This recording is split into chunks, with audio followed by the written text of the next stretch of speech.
Hey YouTube, this is Carl, KC8YLT. I was going to show you all the inside of this Uniden Grant that I converted to work on 75 and 80 meters. Hopefully y'all can get a clear picture. We'll start with the receive section. Let's see here. This capacitor here bypasses this first can. This is signal input off the antenna. I think it's a 0.047. The radio receives a lot better than using a tuned circuit here, but I have to add a bandpass filter and everything to this radio here between the receiver and the antenna and the transmit and the antenna also to help resonate the antenna. So right now I'm using an antenna tuner. That's how I'm getting away with receiving so well down here on 75 meters. I did my standard receive mod where I change 2 resistors. One in the first stage receive RF, and the second resistor that's changed is it's done on the receive mixer. Right here you'll see some capacitors. In the receive bandpass, one of the cans has been removed. I'll show you more about that when I flip the radio over.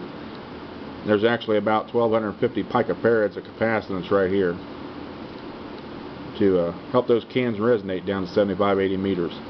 I did that to avoid having to rewind the cans. I get a little bit of receive loss, but with my receive mod of changing the 2 resistors, I'm able to pick it up a good bit with a little bit extra receive sensitivity to spare. Okay. This resistor is added right here, 2.2K. That works in the AGC circuit.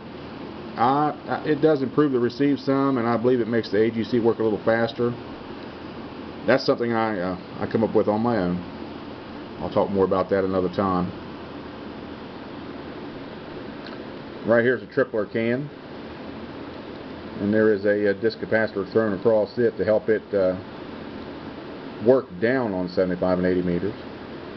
The crystal's been changed. It's a 7.347, something like that, megahertz. I bought several of them. They are HC49U style package. I got, I don't know, probably 200-300 of them. Well, no, not that many, but probably at least 250. Over here in the transmit section, capacitance is added to the coils to bring them down to resonance. This right here is a receive mixer can that goes to our receive, over to our receive mixer and our transmit mixer. It's been broadbanded. What I do is I unsolder that center leg right there at the tip of my screwdriver and reattach it to this outer leg right here that's not being used on a tunable transformer. I'll explain more about that when I flip the radio over. These wires you see here, that's for the high and low band switching on the radio, front of the radio. That disc capacitor, that was already in the radio. That electrolytic right there, that's to help with the transmit audio. That brings it up a little bit. Gives me a little more mic sensitivity. Okay. Now excuse the mess. It's still in the design mode there. Haha. Okay, 7808 voltage regulator. That's our bias supply voltage regulator. That's switched on when the radio is transmitting. That supplies my bias voltage. It goes through an inductor to prevent the voltage and amplified RF from being fed back into the DC supply. Bias voltage adjustment. IRF 510 MOSFET. That choke right there goes to I want to say a collector. Oh, that's awful. I can't think of a drain source and gate on the MOSFET. Goes to center lead. We'll say that. I'm not going to say collector. Drain source gate. Yeah. I'm not thinking tonight. Like I said, I pulled my back the other day and it's been hell. This capacitor right here, RF out. Over here, this goes to the metering circuit, transmit meter circuit. There's a small capacitor right down there. I don't know if you can see there, not right there. This choke right here, it's a wire wound choke. That actually come off the DC filtering side here of the power supply. Voltage input I made use of it there.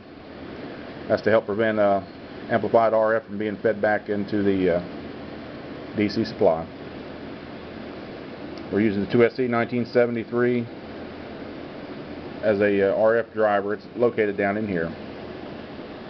Okay, this right here is a switching relay. If you come over here, there's a second one. It's hiding down here. That right there switches our antenna circuit between transmit and receive, and it also turns the 12 volts on to the 7808 for a bias supply when transmitting. This other relay here is added. It's a 4 volt, 3.3 volt relay. These two relays are tied in series with each other, and there's a dropping resistor there. Excuse me. What this relay does, it switches the signal coming off of the mixer can. That's what I call it right here. That's the one we broadbanded and I was talking about on the bottom side of the board. Signal coming off of that is fed into the receive, over to the receive mixer and transmit mixer. But what this relay does, it switches between transmit and receive. The purpose of that is you get some signal loss if you just leave them tied together. But if you separate the receive mixer and the transmit mixer on its signal feed, you get a lot better band coverage and a lot less power loss. I don't know if that makes sense or not. There's a resistor here. It's also changed. It's I do believe it's R66. Change that and you'll get a lot better receive on AM and single sideband. It's 2.2K. Our crystal, our 7.347 megahertz crystal, I believe it is. Bought off eBay, bought a whole bunch of them right here. Remove L60. I believe it's L60, yeah. Down here, that gives you a little bit greater range on the clarifier. Come back here to the receive band pass. I told you one of the cans was removed. Right here. This one right here. We still have our first one buried under those wires right there. Signal coming in from the antenna. Second one driving our coming off the going to the between the RF amplifier and that first coil, our receive mixer.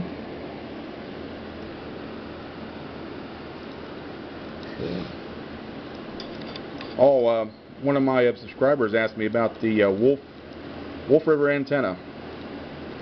I haven't made a video of it yet. Of course, right now we have about 8 inches of snow on the ground. I'm hoping here soon I'll get that done. As for the kits go, I wanted to talk about that. I am buying from Communication Concepts harmonic filters for 20 meters, 40 meters, and 75 meters. I ordered them last week.